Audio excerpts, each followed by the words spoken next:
Here is question number 26 from one of our readers. I wonder why Jake asked this question to me. Jake said, is it biblical for men to have beards? Well, somebody smooth-faced, you'd probably ask, is it a sin for men to have beards?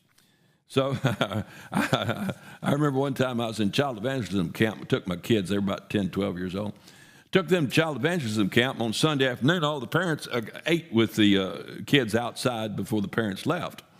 And so we were sitting there at a table, and there was a Baptist preacher sitting across from me. Big, I knew he was Baptist. I could tell by the girth there. He looked like a chicken graveyard with a leather fence around it.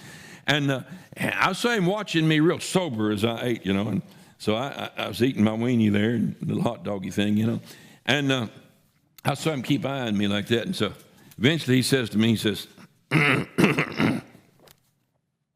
that beard part of your religion? And I thought about it a second. I said, no, sir, it's part of my face.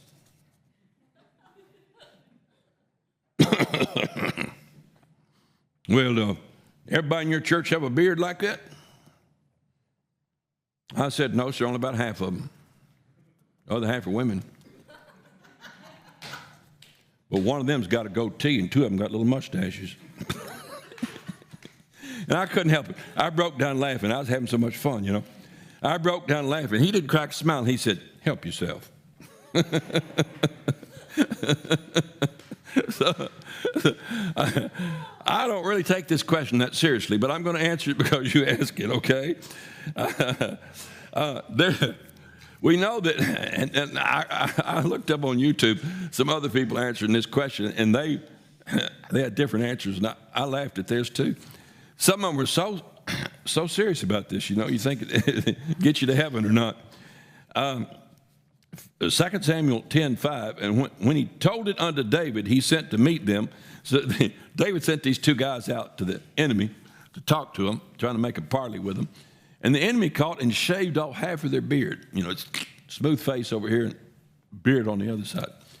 So they went back and hitting the bushes, said, come on here. Said, look what he did to us. And said, we can't go back home. We're ashamed.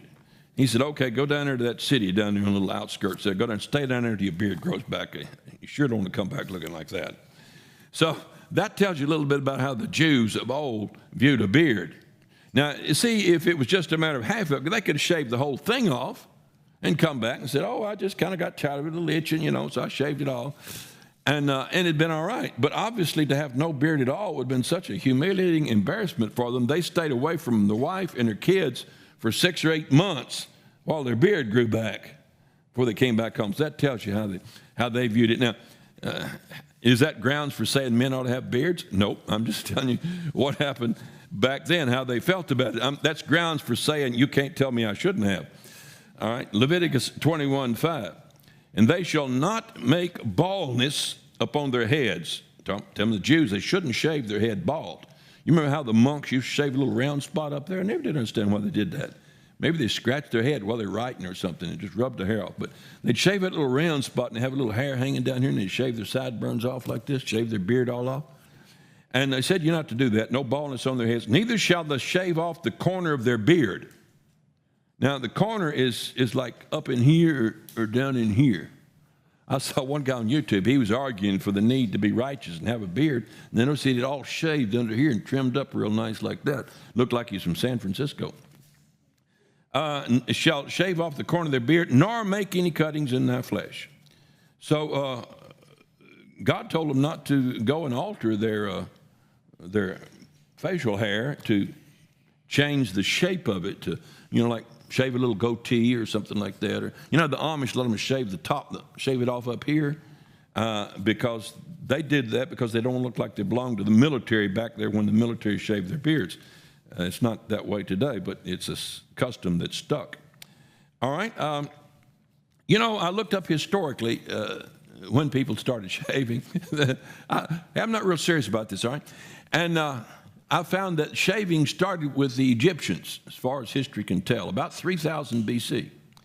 So the Egyptians started shaving intelligentsia, the people in charge, started shaving their beards off, the ones they paint pictures on the walls. Found some razors and stuff that they had.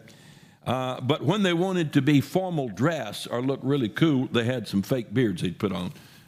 So you see them a lot of times dressed like that. And then it was picked up by the Romans.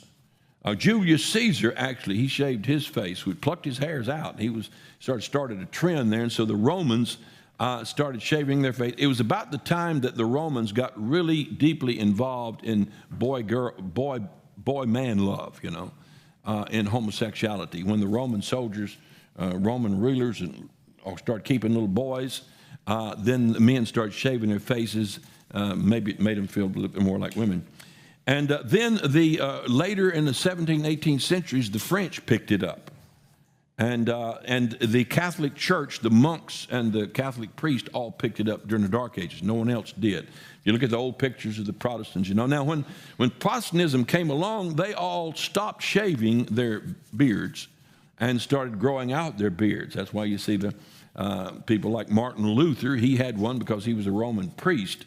But eventually they grew their beards out. And the presidents, starting with Abraham Lincoln. Abraham Lincoln had a beard. And all the presidents had a beard up until early in the 20th century, except two.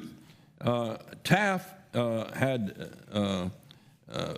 wore facial hair. No, two that didn't have any were Andrew Johnson, who was impeached, and William McKinley, who was assassinated. So that should tell you something. If you want to be a president, you better have a beard. You'll get impeached or assassinated, one or the other. I don't take this very seriously, all right?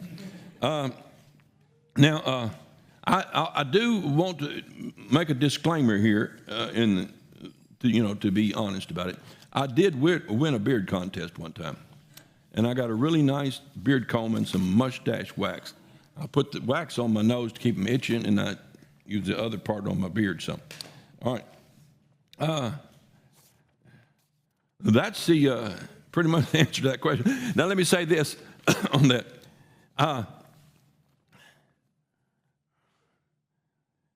God doesn't tell us that you ought to wear a beard or you ought not to.